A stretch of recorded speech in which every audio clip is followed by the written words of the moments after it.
الملوخية بقى ما بتظبطش معاكي وبتسقط وبتطلع كده مش مظبوطة خالص وصيصة، تعالي بينا اقولك ازاي تعمليها بطريقة سهلة وبسيطة جدا. ولو اول مرة انتي تعمليها ان شاء الله تطلع معاكي ناجحة قوي.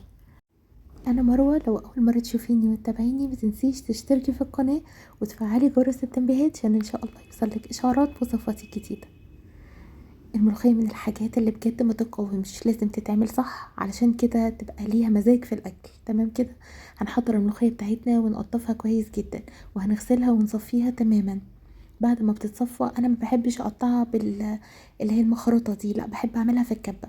وبحب كمان احط معاها واحدة من الفلفل بس بشيل منها البذر بتاعها زي ما انتم شايفين. بضربها في الكبة، ده بيكون شكلها. ده طبعا اختياري، تقدري تعمليها بالطريقة اللي تناسبك.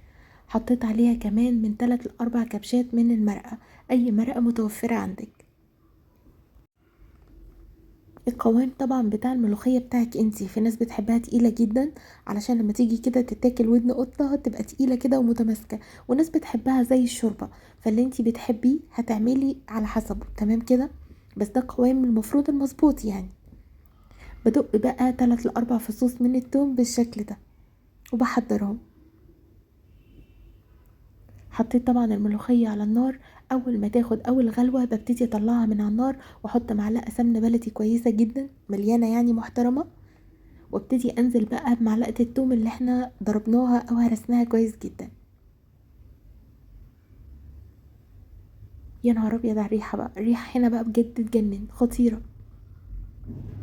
اول ما اللون بقى يبدأ يفتحها بالشكل ده، مش عايزينها تغمق خالص، هبتدي انزل بمعلقة كبيرة محترمة من الكزبرة الجافة. الريحة بقى هنا يا جماعة واو، بجد حلوة قوي، خطيرة. تمام كده، مش عايزين بقى التومة تتحرق معانا عشان ما تمررش الملوخية. هبتدي في المرحلة دي بقى الطشة بتاعة الملوخية، وتشهقوا بقى الشهقة المشهورة طبعا بتاعة الملوخية اللي انا مش فاهمة معناها ايه اصلا. وبكده معانا الملوخية خلصت، سهلة وبسيطة جدا وما خدتش مننا حاجة خالص. بجد هتطلع معاكي ان شاء الله ناجحة جدا، من احلى الحاجات اللي ممكن فعلا تجربوها. موسم الملوخية خلاص ظهر، يلا الحقوا هاتوها واعملوها. كل سنة وانتم طيبين. هتطلع معاكي بإذن الله ناجحة جدا. لو الفيديو عجبك متنسيش لايك وشير عشان ان شاء الله يوصلك اشعارات بصفاتي الجديدة. باي باي.